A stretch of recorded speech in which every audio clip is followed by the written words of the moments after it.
28 তারিখে final voter তালিকাতে 60 লক্ষ লোক রয়েছেন যাদের নাম আন্ডার অ্যাডজুডিকেশন রয়েছে, অর্থাৎ বিচারাধীন রয়েছে। কিন্তু নির্বাচন কমিশন বলেছে যে যাদের নাম বিচারাধীন রয়েছে তাদের বিচার প্রক্রিয়া চলছে এবং 60 লক্ষের মধ্যে প্রায় 7 থেকে 8 লক্ষের নিষ্পত্তি অলরেডি আরও দুদিন আগে হয়ে গেছে। অর্থাৎ আজকে যেদিন আমি ভিডিওটি করছি অর্থাৎ শনিবার দিন, আজকের মধ্যে আরও 1-2 লক্ষ হয়ে গেছে। অর্থাৎ টোটাল সব মিলে ধরতে গেলে প্রায় 8 থেকে 9 লক্ষ লোকের তথ্য যাচাইয়ের কাজ শেষ। কিন্তু সেই লিস্ট আমাদের কাছে এখনো পর্যন্ত আসেনি। এর আগে সুপ্রিম কোর্টে যখন সওয়াল জবাব চলছিল তখন নির্বাচন কমিশন বলেছে যে সাপ্লিমেন্টারি লিস্ট যখন বেরোবে তারপরে প্রকাশিত হবে। কিন্তু তারা এটাও বলেছিল যে 9 তারিখের আগে কোনোভাবে পসিবল না, অর্থাৎ 9 তারিখে প্রথম সাপ্লিমেন্টারি তালিকা প্রকাশের সম্ভাবনা রয়েছে, এটা কিন্তু তারা বলেছিল। কিন্তু তারপরেও তারা কিন্তু একবারও বলেনি যে সাপ্লিমেন্টারি তালিকা কবে বেরোবে। তো এখন ব্যাপারটি হচ্ছে সাপ্লিমেন্টারি তালিকা কবে বেরোবে এই নিয়ে কিন্তু এবার বড়সড় ঘোষণা করেছে নির্বাচন কমিশন। এছাড়া যদি সাপ্লিমেন্টারি তালিকাতে অর্থাৎ সাপ্লিমেন্টারি যে তালিকা বেরোবে আগামী 3 থেকে 4 দিন অথবা 7 থেকে 10 দিনের মধ্যে, যেটা আপনাদের জানাবো, তো সেই তালিকাতে যদি আপনাদের নাম না থাকে তাহলে সেক্ষেত্রে তখন আপনি কি করবেন? আপনি কি ভোট দিতে পারবেন? আপনাদের কি ভোটাধিকার থাকবে?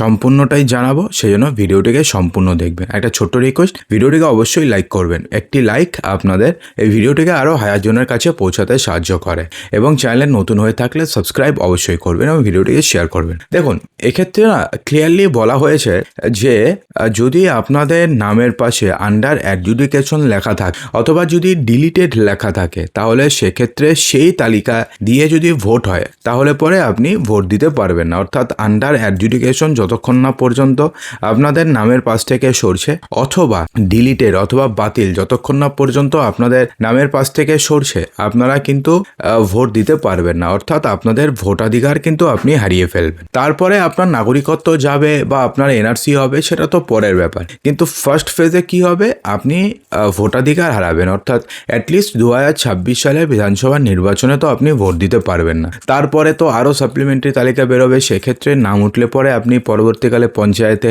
অথবা আপনি মিউনিসিপ্যালিটিতে ভোট দিতে পারবেন, সেটা তো পরের ব্যাপার। কিন্তু আপাতত এই নির্বাচনে আপনি ভোট দিতে পারবেন না। তাহলে কি লাগবে? তাহলে আপনাদের নাম যে সাপ্লিমেন্টারি তালিকা লাগবে মানে বের হবে, সেই সাপ্লিমেন্টারি তালিকাতে আপনাদের নামের পাশ থেকে ওই চিহ্নটি সরে যেতে হবে। তো এখন ব্যাপারটি হচ্ছে সাপ্লিমেন্টারি তালিকাই তো এখনো পর্যন্ত বেরোলো না। ফাইনাল তালিকা বেরিয়েছে প্রায় 7 থেকে 8 দিন হয়ে গেল। তো সেই অবস্থায় সাপ্লিমেন্টারি তালিকা কবে বেরোবে এই নিয়ে কিন্তু মনোজ কুমার আগরওয়ালকে প্রশ্ন করা হলে তিনি সেই প্রশ্নের উত্তর দিয়েছেন যে 8 তারিখ এবং 9 তারিখ এবং 10 তারিখ পশ্চিমবঙ্গের নির্বাচন পরিস্থিতি খতিয়ে দেখতে কমিশনের ফুল বেঞ্চ অর্থাৎ সিইও থাকছেন এবং ইলেকশন অফিসার থাকছেন, ঠিক আছে। তো তারা পুরো টিম আসছেন পশ্চিমবঙ্গে এবং তারা নির্বাচনের সমস্ত কিছু খতিয়ে দেখবেন, ঠিক আছে।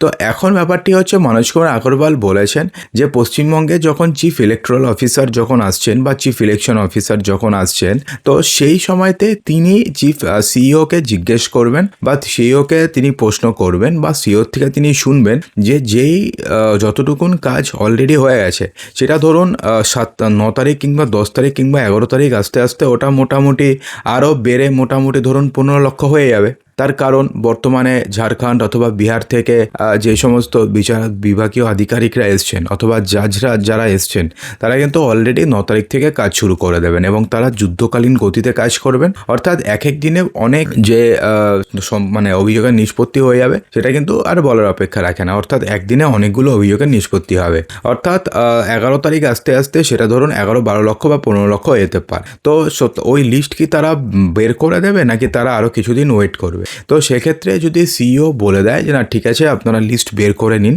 তাহলে পরে হয়তো 12 তারিখ কিংবা 13 তারিখে একটা লিস্ট বেরিয়ে যাবে এবং সেই লিস্ট থাকবে হচ্ছে সাপ্লিমেন্টারি লিস্ট। এবং সেখানে কি সবার নাম থাকবে অথবা সবার কি সমস্ত কিছু থাকবে? তার উত্তর হচ্ছে একদমই নয়। যদি আপনাদের নাম যদি ডিলিটেড হয়ে যায় তাহলে সেক্ষেত্রে আপনাদের নামের পাশে ডিলিটেড লেখা থাকবে, অর্থাৎ যাদেরটা বিচার বিভাগীয় আন্ডারে রয়েছে, যাদের ধরুন বিচার প্রক্রিয়া কমপ্লিট, অর্থাৎ তাদেরটা ধরুন হয় অ্যাকসেপ্ট হয়েছে নাহলে রিজেক্ট হয়েছে, মধ্যামধ্যি তো আর কিছু হবে না। যদি অ্যাকসেপ্ট হয়ে যায় তাহলে পরে নামের পাশে কিছু থাকবে না, আর যদি ডিলিট হয়ে যায় বা তারা যদি রিজেক্ট করে দেন তাহলে তাদের নামের পাশে এবার আন্ডার অ্যাডজুডিকেশন সরে যাবে তার পরিবর্তে ডিলিটেড অথবা বাতিল থাকবে। আর যদি অ্যাকসেপ্টেড হয়ে যায় তাহলে আন্ডার অ্যাডজুডিকেশন কথাটি চলে যাবে, আর কিছু থাকবে না, অর্থাৎ ডিলিটেডও থাকবে না বা অ্যাকসেপ্টেডও থাকবে না, কিছু থাকবে না, আন্ডার অ্যাডজুডিকেশন কথাটি চলে যাবে। এবং নর্মালি আরও মানে ভোটারদের নাম যেরকমভাবে রয়েছে, শুধুমাত্র নাম রয়েছে সেটা থাকবে, আর কিছু থাকবে না। তো আশা করি আপনি বুঝতে পেরেছেন। অর্থাৎ 12 তারিখ কিংবা 13 তারিখে একটা 15 লক্ষ বা 16 লক্ষের একটা সাপ্লিমেন্টারি তালিকা বেরোনোর পসিবিলিটিস রয়েছে। তো এখন ব্যাপারটি হচ্ছে, আপনি যদি ভেবে থাকেন যে 12 লাখ 13 লাখ তো বেরিয়ে যাবে, তো আমার আর কোনো চিন্তা নেই, তো আমি তো ভোট দিতে পারবো, তার কারণ সেটা কিন্তু একদমই নয়। তার কারণ এমন অনেক ভোটার রয়েছেন যারা সঠিক ডকুমেন্টস জমা দেননি, 1 নাম্বার। 2 নাম্বার, প্রায় 5 থেকে 6 লক্ষ ভোটার তারা হিয়ারিংয়ে আসেননি, বারবার হিয়ারিংয়ে নোটিশ পাঠানো সত্ত্বেও।